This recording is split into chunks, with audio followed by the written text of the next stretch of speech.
drove down the desolate country road, her car slicing through the fading daylight. The silence was soothing, with only the hum of the engine keeping her company. Suddenly, her headlights caught something on the road ahead, a car parked awkwardly on the shoulder.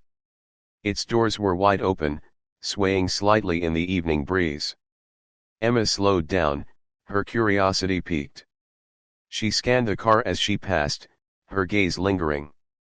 There was no one inside, no sign of an owner, no sound but the rustling trees. A chill crept up her spine, but she dismissed it and pressed on. Barely a minute later, her phone buzzed.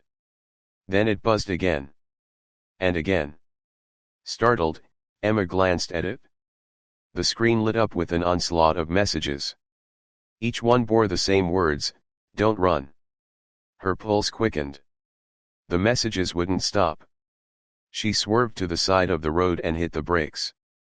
Hands trembling, she stepped out of the car. Just ahead, in the faint glow of her tail lights, she spotted something lying in the middle of the road.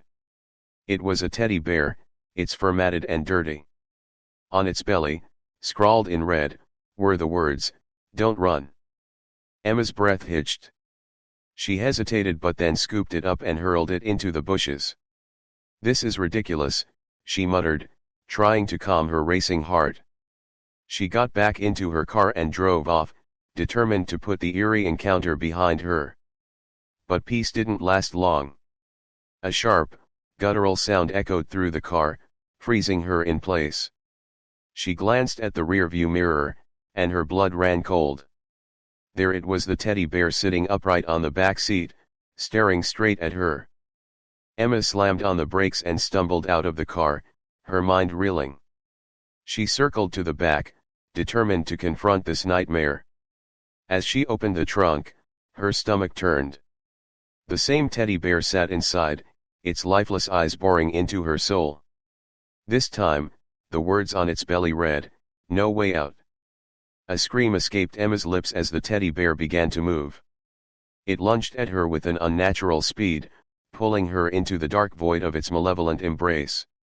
Her screams faded into the stillness of the night, leaving the road as silent as it had been before. The abandoned car sat quietly, its doors wide open, waiting for the next passerby.